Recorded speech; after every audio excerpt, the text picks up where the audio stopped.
నా పేరు శరత్ బాబు అండి. వేదిక మీద ఉన్న ప్రవీణ్ గారు, శ్రీనివాస్ గారు ఎక్కువ మంది నాకు తెలియదు. నేను ఒక శాస్త్రవేత్తని, వ్యవసాయ శాస్త్రవేత్తని. ఐసీఆర్లో పనిచేశాను. ఇప్పుడు ప్రస్తుతం ఒక science society plant protection association of ఇండియాకి ప్రెసిడెంట్గా ఉన్నాను. ఈ మూసి బాధితులందరితో ఈ మధ్య ప్రతి సమావేశంలో కూడా నేను కూడా పార్టిసిపేట్ చేసి డిస్కస్ చేయడం జరుగుతూ ఉన్నది. నన్ను కూడా బీఆర్ఎస్ పార్టీ వాళ్ళు ప్రతి చర్చకు కూడా నన్ను పిలవడం నాకు నిజంగానే నాలో ఉన్నటువంటి ఆలోచనను పంచుకునే అవకాశం ప్రతిసారి దొరుకుతున్నందుకు నాకు చాలా సంతోషంగా ఉంది. అయితే ముఖ్యంగా ఈ ప్రాజెక్ట్ గురించి, ఈ ప్రాజెక్ట్లో కాంగ్రెస్ ప్రభుత్వం సుమారు 1.5 కోట్లు పెట్టి ప్రాజెక్ట్ నిర్మాణాన్ని చేస్తాము అని ప్రగల్భాలుగానే అనిపిస్తూ ఉంది. ఎందుకంటే 1.5 కోట్లు పెట్టే ప్రభుత్వం కనీసం 7,000 కోట్లు కూడా వాళ్ళ దగ్గర లేవంటే 7,000 కోట్లలో 4,000 కోట్లు ఏషియన్ ఏడీపీ బ్యాంక్ ఇస్తేనే పనులు మొదలు పెడతామన్నట్టుగా ఉంది.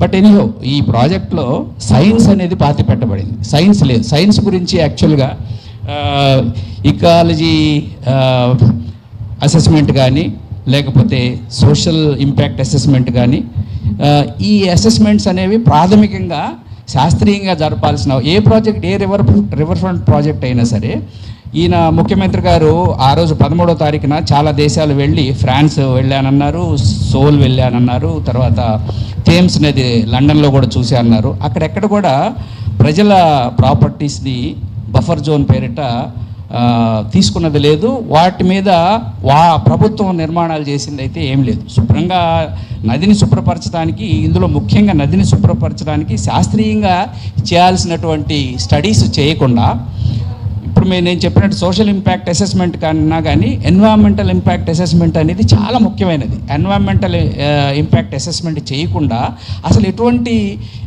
బయట కంట్రీస్కి వెళ్ళొచ్చి అక్కడ ఉన్నటువంటి నిర్మాణాలు చూసి, తర్వాత పాత్వేసు, చిన్న చిన్న గార్డెన్స్ అవి చూసి అలాంటి నిర్మాణాలు చేపట్టడానికి తాను ఉత్సుకత చూపిస్తున్నాడు. కానీ తర్వాత ఆ ప్రాంతంలో ఉన్నటువంటి ఒక్కసారి ఆ నిర్మాణాలు జరిగిన తర్వాత ఆ ప్రాంతంలో ఉన్నటువంటి మిడిల్ క్లాస్ వాళ్ళని అక్కడి నుంచి ఎవిక్ట్ చేస్తే ఆ ప్రాపర్టీస్ అన్నీ కూడా పెద్ద పెద్ద నిర్మాణాలు చేయడానికి వాటిని మధ్యవర్గాల నుంచి తీసుకొని పెద్ద పెద్ద ఇన్స్టిట్యూట్స్కి లేకపోతే కార్పొరేట్ వాళ్ళకి అందజేయాలనేటటువంటి ఒక దుర్మార్గమైనటువంటి ఆలోచనతో చేస్తున్నదే తప్పితే ఇది యాక్చువల్గా ఈ ప్రాజెక్ట్ నిజంగా సైంటిఫిక్గా పర్యావరణాన్ని మరలా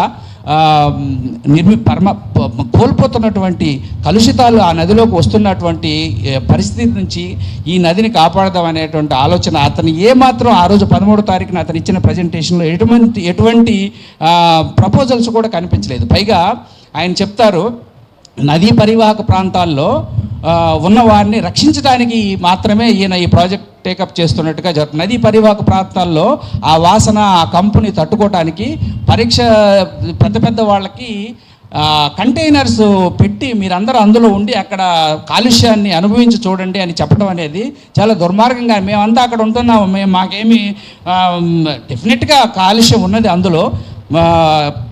ఈ ఇండస్ట్రీస్ నుంచి వచ్చే పొల్యూటెంట్స్ అన్నీ కూడా అందులో చేరుతా ఉన్నాయి. వాటిని మొట్టమొదటిగా లేకుండా చేయడానికి ఎస్టీపీసీ నిర్మించారు. కానీ ఎస్టీపీసీలతో పాటు అనేకమైనటువంటి చర్యలు లిమ్నాలజీ, హైడ్రోజియాలజీ అనేటువంటి అంశాల మీద స్టడీ చేయకుండా, లిమ్నాలజీ అంటే ఎక్వాటిక్ ఎకాలజీని అక్కడ స్టడీ చేయకుండా అక్కడ ఉన్నటువంటి టైఫా లాంటి అనేకమైనటువంటి మొక్కల్ని అక్కడ నుంచి పోకుండా కాపాడుకోవాల్సిన, ఆయన 9 మీటర్ల నుంచి 30 మీటర్లు ఉన్నటువంటి బఫర్ జోన్స్ సరిపోతాయి. అది కాకుండా 50-100 మీటర్లు కావాలి. అక్కడ ఉన్నటువంటి మిడిల్ క్లాస్ వాళ్ళందరూ కూడా ఖాళీ చేసి వెళ్ళిపోవాలి అనేటటువంటి దుర్మార్గమైనటువంటి ఆలోచనలు కూడా ఈ మిడిల్ క్లాస్ వాళ్ళ మీద నెట్టడం. మిడిల్ క్లాస్ వాళ్ళు మీరంతా కూడా అక్కడ అది తప్పితే ఇంకా వేరే ఆలోచనలు కూడా కనిపించినట్టుగా ఎటువంటి ఆధారాలు కూడా ఈ డిపిఆర్ కూడా లేని పరిస్థితి మనందరం డిపిఆర్ కూడా లేకుండా కూడా ఆయన నోటీసులు ఇవ్వడం జరిగింది. ఆ నోటీసులు ఏంటి, ఫలానా సర్వే నెంబర్స్, పోనీ ఎంపీఆర్కి తప్పితే మిగతా వాళ్ళు ఎవరికి కూడా హౌస్ నెంబర్స్ ప్రకారము కాలనీస్ వైజ్గా లిస్ట్ చేశారే కానీ ఎవరికి కూడా ప్రత్యేకంగా ప్రతి ఇంటికి కూడా ఒక నోటీస్ లాంటిది ఏం లేదు, ఓన్లీ పబ్లిక్ నోటిఫికేషన్స్ మాత్రం ఇచ్చారు. సో ఇవన్నీ నిజంగా కూడా మీ అందరూ కొన్ని విషయాలు తెలుసుకుంటే ఆశ్చర్యపోవాల్సి వస్తుంది. ఈ కలుషితాలు ఈ ఫార్మా ఇండస్ట్రీస్ నుంచి మన ఈవెన్ లంగర్ హౌస్లో కూడా ఒక రుద్ర టెక్నాలజీస్ అనే ఒక సంస్థ నుంచి వచ్చి అందులో చేరుతూ ఉన్నాయి.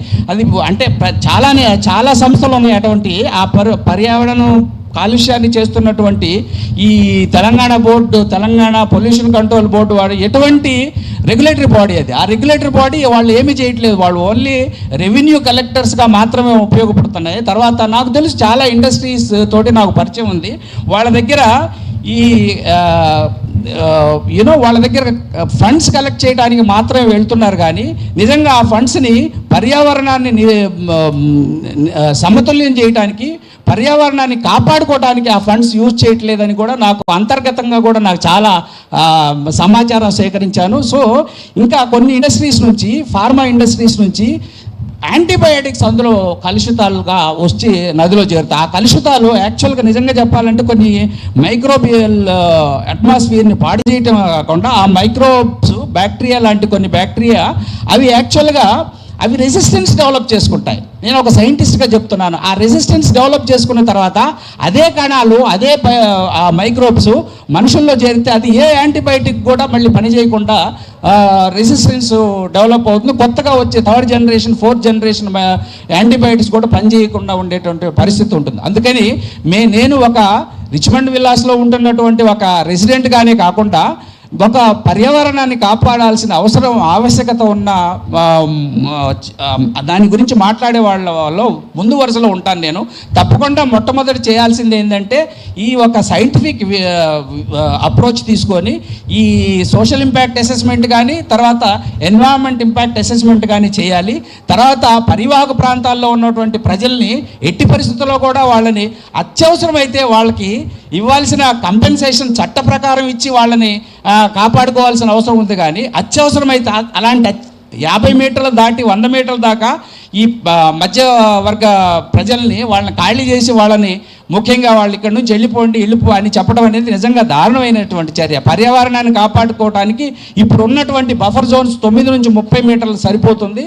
ఇంకా ఆ ప్రజలను అన్నట్టుని కూడా వాళ్ళ రెసిడెన్సీస్ని కూడా రెగ్యులరైజ్ చేయాల్సిన అవసరం ఉంది, సైంటిఫిక్ స్టడీస్ చేయాల్సిన అవసరం ఉందని, ఇంతకన్నా చాలా విషయాలు చెప్పాలని ఉంది కానీ చాలామంది పెద్దవాళ్ళు మాట్లాడాల్సిన అవసరం ఉంది. కాబట్టి యాజ్ ఎ సైంటిస్ట్గా నేను చెప్పేది ఏంటంటే సైంటిఫిక్ స్టడీస్ లేకుండా ఎట్టి పరిస్థితుల్లోనూ కూడా ఈ ప్రాజెక్ట్ తీసుకోవడం అనేది చాలా దుర్మార్గమైనటువంటి ఆలోచన.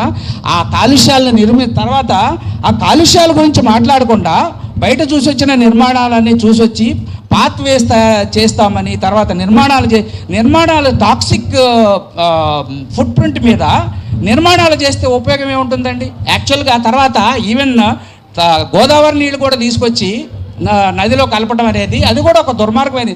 అది ఓన్లీ డైల్యూట్ చేయడానికి పనికి వస్తుంది, కానీ తర్వాత బాటంలో ఉన్నటువంటి నీటి ఎక్విఫైర్స్ అన్నీ కూడా కలుషితమయ్యే ప్రమాదం ఇంకా ఎక్కువగా ఉంటుంది. కానీ ఆ నీళ్లు తీసుకొచ్చి అందులో కలిపినంత మాత్రాన కూడా పర్యావరణాన్ని బాగు చేసే అవకాశం ఎట్టి పరిస్థితుల్లో లేదు. నిజంగా కూడా సైంటిఫిక్గా దాన్ని అక్కడ ఉన్నటువంటి కలుషితాలని పూర్తిగా నిర్మూలించిన తర్వాత మాత్రమే కొత్త నీరు గోదావరి నుంచి కానీ ఎక్కడి నుంచి తీసుకొచ్చినా సరే మొట్టమొదటగా అక్కడ ఉన్న కాలుష్యాల గురించి అడ్రస్ చేయాల్సిన అవసరం ఉందని, ఇంకా చాలా విషయాలు ముఖ్యంగా అయితే అక్కడ పరివాహక ప్రాంతాల్లో ఉన్నటువంటి గత 100 సంవత్సరాలుగా ఉన్నటువంటి ప్రజల్ని ఎట్టి పరిస్థితుల్లోనూ ఇబ్బంది పెట్టాల్సిన అవసరం లేకుండానే ఈ ప్రాజెక్ట్ పర్యావరణం కాపాడటానికి ప్రక్షాళనానికి మేము ఎప్పుడు వ్యతిరేకం కాదు. యాజ్ ఎ సైంటిస్ట్గా నేను తప్పకుండా చెప్తాను, ఈ పర్యావరణం కాపాడాల్సిన ఆవశ్యకత డెఫినెట్గా ఉంది. ప్రజల్ని అక్కడ ఇబ్బంది పెట్టకుండా ఈ ప్రాజెక్ట్ నిర్మాణం చేపట్టాలి, కానీ ఎట్టి పరిస్థితుల్లో కూడా పేదవాళ్ళని, మధ్యతరగతి వర్గాలని ఇబ్బంది పెట్టొద్దని చెప్పేసి ముఖ్యమంత్రి గారిని పర్సనల్గా ఒక శాస్త్రవేత్తగా నేను అభ్యర్థించాలని అభ్యర్థిస్తున్నాను. Thank you.